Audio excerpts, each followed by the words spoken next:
श्री शिवाय नमस्तुभ्यम। हर हर महादेव। भगवान भोलेनाथ और माँ पार्वती की कृपा और आशीर्वाद सदा सर्वदा आप और आपके परिवार पर बना रहे। सबसे पहले तो आप सभी को हरियाली अमावस्या की हार्दिक शुभकामनाएं। आज की इस वीडियो में हम आपको हरियाली अमावस्या की पावन पवित्र पौराणिक कथा सुनाने जा रहे हैं, तो आप भी इस वीडियो में बने रहिएगा और कथा को बीच में आधा अधूरा छोड़ के मत जाइएगा। हिंदू धर्म में सावन का महीना बेहद ही पवित्र माना जाता है। ऐसा कहा जाता है कि यह महीना भोलेनाथ को बहुत प्रिय है, इसीलिए इस महीने में आने वाली अमावस्या का महत्व और भी बढ़ जाता है। धार्मिक मान्यताओं के अनुसार इस महीने में अमावस्या का व्रत करने से पितरों के आत्मा को शांति मिलती है। हरियाली अमावस्या के दिन वृक्षारोपण का भी विशेष महत्व है। इस दिन पेड़ पौधे लगाने से पर्यावरण संरक्षण के साथ साथ धार्मिक पुण्य की भी प्राप्ति होती है। यह मान्यता है कि इस दिन वृक्षारोपण करने से जीवन में सुख समृद्धि आती है और घर परिवार में शांति बनी रहती है। इस दिन दान पुण्य का भी विशेष महत्व है। यदि आप भी सावन अमावस्या के दिन अपने पितरों की आत्मा की शांति के लिए व्रत रखने की सोच रहे हैं, तो आपको उस दिन इस कथा को जरूर सुनना चाहिए। ऐसा कहा जाता है कि इस कथा को पढ़ने या सुनने से पितृ बहुत जल्द प्रसन्न हो जाते हैं। तो आइए अब श्रवण करते हैं हरियाली अमावस्या की व्रत कथा। एक समय की बात है, एक राजा महल में अपने परिवार के साथ सुखपूर्वक निवास करता था। उसका एक पुत्र था जिसकी शादी हो चुकी थी। राजा के पुत्र वधू ने एक दिन रसोई में मिठाई रखी हुई देखी तो वह सारी मिठाई खा गई। जब उससे पूछा गया कि सारी मिठाई कहाँ गई, तो उसने कहा, सारी मिठाई तो चूहे खा गए।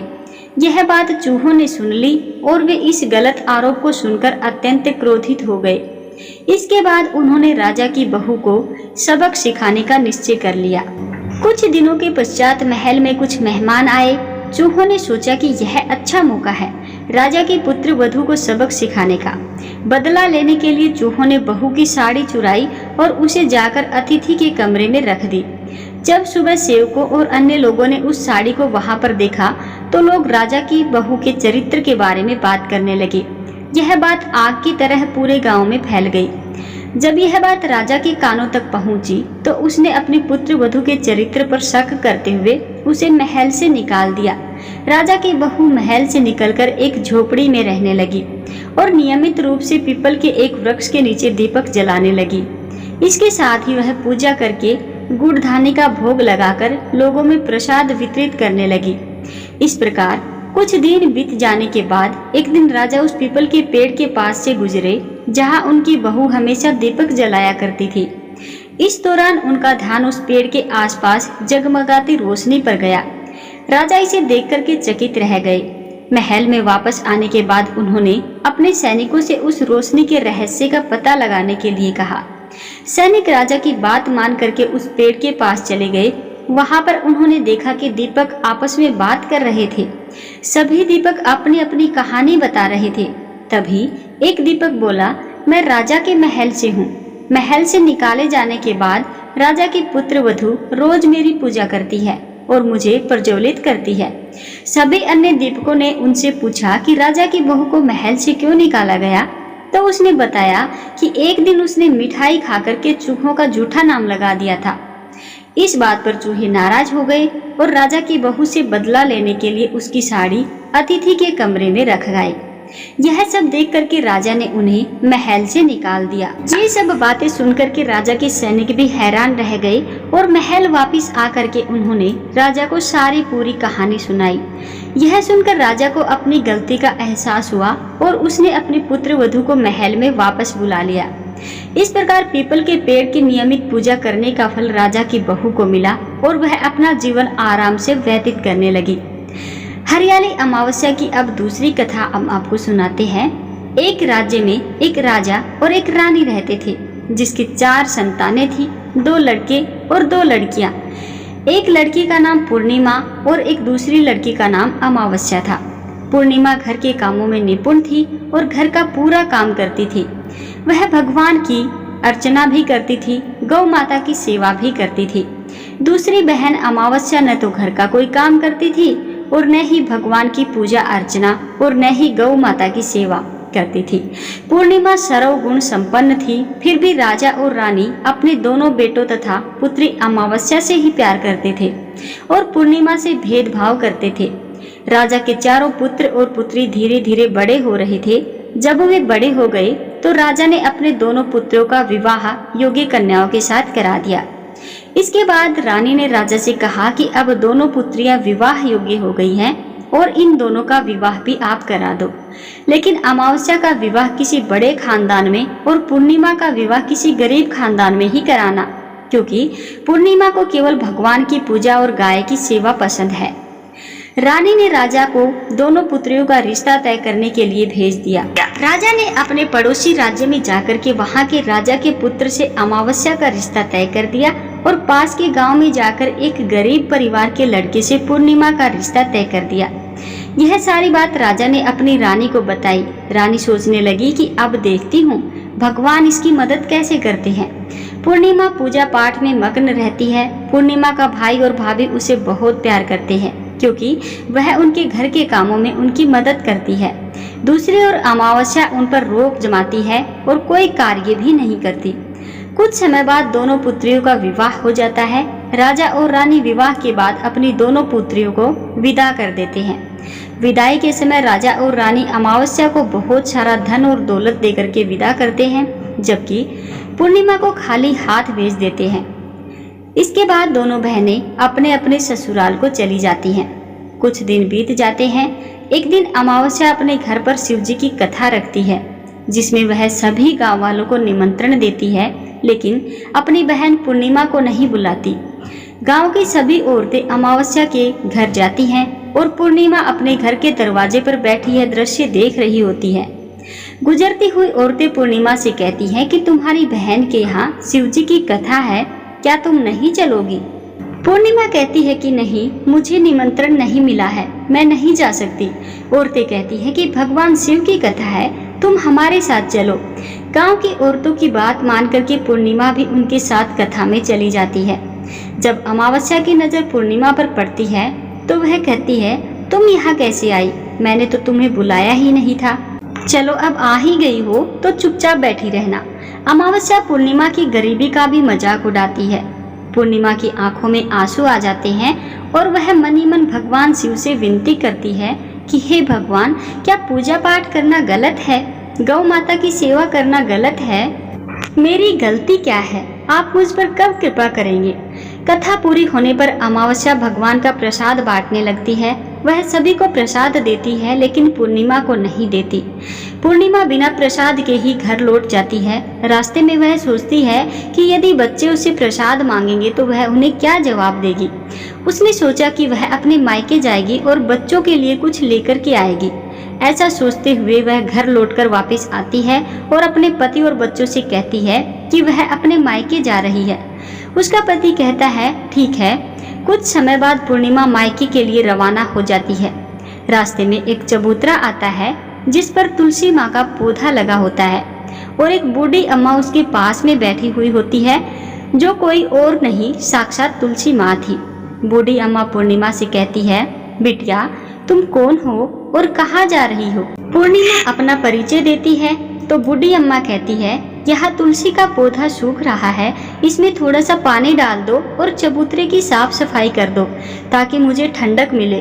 पूर्णिमा कहती है, ठीक है माँ। वह पौधे में पानी डालती है, चबूतरे की सफाई करती है और बूढ़ी अम्मा को भी नहला देती है।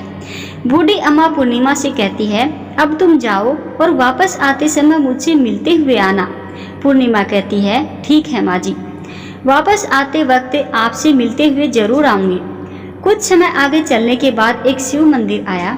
वहां पर उसे एक बूढ़े बाबा मिले जो कि मंदिर के बाहर बैठे हुए थे। वह और कोई नहीं, साक्षात भोलेनाथ थे। उन्होंने पूर्णिमा से कहा कि तुम कौन हो बेटी और कहाँ जा रही हो? तब पूर्णिमा ने अपना परिचय उनको दिया। फिर उस बूढ़े बाबा ने पूर्णिमा से कहा कि बेटी इस चबूतरे और मंदिर की साफ सफाई कर दो। तब पूर्णिमा ने मंदिर और चबूतरे की साफ सफाई कर दी, पूजा अर्चना भी की और उस बूढ़े बाबा को भी नहला दिया। उसने कहा, बाबा और कोई काम हो तो बताइए। तब बूढ़े बाबा ने कहा, नहीं बेटी, अब तुम जाओ और वापस आते वक्त मुझसे मिलते हुए जरूर जाना। पूर्णिमा ने कहा, ठीक है बाबा, वापस आते वक्त मैं आपसे मिलते हुए जरूर जाऊंगी। आगे चलते चलते कुछ दूर चलने के बाद पूर्णिमा को एक काली जी का मंदिर दिखा। वहां भी एक बूढ़ी अम्मा चबूतरे पर बैठी हुई थी। उस बूढ़ी औरत ने भी पूर्णिमा से पूछा कि बेटी, तुम कौन हो और कहाँ जा रही हो? तब पूर्णिमा ने अपना परिचय उनको दिया। बूढ़ी औरत ने कहा, यहाँ सभी पूजा पाठ करने आते हैं बेटी, लेकिन मंदिर की साफ सफाई करने के लिए कोई नहीं आता है। इसीलिए तुम इस मंदिर की सफाई कर दो और इस चबूतरे की भी साफ सफाई कर दो। पूर्णिमा ने कहा, ठीक है माता जी, मैं कर देती हूँ। और उसने मंदिर और चबूतरे की साफ सफाई कर दी, पूजा पाठ भी की और माता जी का श्रृंगार भी कर दिया। उसने बूढ़ी अम्मा को भी नहला दिया, उनके पैर दबाए और कहा, माँ जी, और कोई काम हो तो मुझे बताइएगा। बूढ़ी अम्मा ने कहा, नहीं बेटी, अब तुम जाओ, लेकिन वापस आते वक्त मुझसे मिलते हुए जाना। पूर्णिमा ने कहा, ठीक है माँ जी, और वह आगे चली गई। आगे चलते चलते एक नदी आई, वहाँ भी एक बूढ़ी अम्मा बैठी हुई थी। उन्होंने कहा, बेटी, तुम कौन हो और कहाँ से आई हो? पूर्णिमा ने अपना परिचय दिया। बूढ़ी औरत ने कहा, नदी पर स्नान करने तो सब आते हैं, लेकिन यहाँ की साफ सफाई कोई नहीं करता है, इसलिए बेटी तुम इस किनारे की साफ सफाई कर दो। पूर्णिमा ने कहा, ठीक है माँ जी, और वहाँ की साफ सफाई कर देती है। उसने बूढ़ी अम्मा के पैर दबाए और कहा, माँ जी, कोई और काम हो तो बताइए। बूढ़ी औरत ने कहा, कुछ नहीं बेटी, अब तुम जाओ, लेकिन वापस आते वक्त मुझसे मिलते हुए जाना। फिर पूर्णिमा नाव में बैठकर नदी के दूसरे किनारे पहुंच गई। वहां से वह अपने भाई के घर पहुंच जाती है, यानी कि अपने मायके पहुंच जाती है। वहां पूर्णिमा के भाई और भाभी उसे देख करके बहुत खुश होते हैं और उसकी बहुत ही खातिरदारी करते हैं। उन्होंने कहा, बच्चों को भी साथ में लेकर आती तो अच्छा होता। कुछ समय बाद पूर्णिमा अपने ससुराल लौटने की बात कहती है। उसकी भाभी ने उसके लिए एक साड़ी दी, बच्चों के लिए कपड़े और खाने पीने की चीजें रख दी। उन्होंने कहा, तुम बहुत दिनों बाद आई हो और जल्दी वापस भी आना फिर से। इसके बाद पूर्णिमा वहां से अपने ससुराल के लिए रवाना हो गई। वह नदी के किनारे पहुंची, नाव में बैठकर दूसरे किनारे पर उतर जाती है। वहां उसे वही बूढ़ी अम्मा मिली जो कि उसे आते वक्त मिली थी, जो कि साक्षात गंगा मैया थी। उन्होंने पूर्णिमा को एक थैला दिया और कहा, इसे तुम अपने घर जाकर ही खोलना। अब पूर्णिमा के पास बहुत सारे थैले हो गए थे। उसे लेकर के पूर्णिमा वहां से रवाना हुई। आगे कुछ दूर जाने पर काली माता का मंदिर आया। वहां काली माँ बूढ़ी माँ के रूप में विराजमान थी। उन्होंने कहा, आ गई बेटी पूर्णिमा? पूर्णिमा ने कहा, हाँ माँ जी, मैं आ गई। तब काली माँ ने भी उसे एक थैला दिया और कहा, यह थैला अपने घर जाकर ही खोलना। अब पूर्णिमा के पास 3 थैले हो गए थे। तीनों थैले लेकर के पूर्णिमा आगे बढ़ी। कुछ दूर जाने पर शिवजी का मंदिर आया। वहां बूढ़े बाबा के रूप में शिवजी स्वयं विराजमान थे। बूढ़े बाबा ने कहा, पूर्णिमा तुम वापस आ गई? पूर्णिमा ने कहा, हाँ बाबा, मैं वापस आ गई। बूढ़े बाबा ने भी पूर्णिमा को एक थैला दिया और कहा, यह थैला घर जाकर के ही खोलना। पूर्णिमा ने कहा, ठीक है बाबा। अब उसके पास 4 थैले हो गए थे। पूर्णिमा ने एक पुरानी साड़ी निकाली और उन सभी थैलों को एक गट्ठर में बांध लिया। फिर सर पर रख करके वहां से रवाना हो गई। कुछ दूर जाने के बाद उसे तुलसी माँ बूढ़ी औरत के रूप में मिली। उन्होंने कहा, पूर्णिमा तुम आ गई? पूर्णिमा ने कहा, हाँ माँ जी, मैं आ गई। बूढ़ी औरत ने उसे एक थैला दिया और कहा, यह थैला घर जाकर के ही खोलना। पूर्णिमा ने कहा, ठीक है माँ जी। अब उसके पास 5 थैले हो गए थे। पूर्णिमा वहां से रवाना हुई और अपने घर पहुंची। सबसे पहले उसने अपने मायके का थैला खोला। उसमें बच्चों के लिए अच्छे अच्छे कपड़े और खाने पीने की चीजें थी, साथ में ही कुछ गहने भी थे। पूर्णिमा ने कपड़े और खाने पीने की चीजें अपने बच्चों को दी। बच्चे यह सब पाकर के बहुत खुश हुए। फिर पूर्णिमा ने दूसरा थैला खोला जो कि उसे गंगा मैया ने दिया था। उसमें ढेर सारे हीरे जवाहरात, सोना चांदी आदि थे। इसके बाद उसने तीसरा थैला खोला जो कि काली माँ ने दिया था। उसमें बहुत सारा सोना और श्रृंगार का सामान भरा हुआ था। फिर पूर्णिमा ने चौथा थैला खोला जो भगवान शिव ने उन्हें दिया था। उसमें बहुत सारी धन संपत्ति भरी हुई थी। अंत में पूर्णिमा ने 5वां थैला खोला जो तुलसी माँ ने उन्हें दिया था। उसमें चावल, दाल और 7 प्रकार की खाने की चीजें थी। अब पूर्णिमा के घर में किसी भी चीज की कमी नहीं थी। उसका घर धन धान्य से भरा हुआ और परिपूर्ण था। अब पूर्णिमा और उसका परिवार सुखमय जीवन व्यतीत करने लगे। अब पूर्णिमा के मन में विचार आया कि क्यों न शिव जी की कथा कराई जाए। उसने शिव जी की कथा का कार्यक्रम रखा और गांव के सभी लोगों को निमंत्रण दिया। पूर्णिमा ने अपनी बहन अमावस्या को भी शिव जी की कथा के लिए अपने घर पर बुलाया। जब अमावस्या पूर्णिमा के घर शिव जी की कथा में आई तो उसने देखा कि पूर्णिमा के घर में किसी भी चीज की कोई कमी नहीं है। इतना सारा धन दौलत देख करके अमावस्या आश्चर्यचकित हो गई। उसने पूर्णिमा से पूछा, तुम्हारे घर में इतनी धन और दौलत कहाँ से आई? पूर्णिमा ने कहा, बहन, तुमने शिव जी की कथा में मुझे नहीं बुलाया, फिर भी मैं चली आई और तुमने मुझे प्रसाद तक नहीं दिया और मेरी गरीबी का भी तुमने मजाक उड़ाया।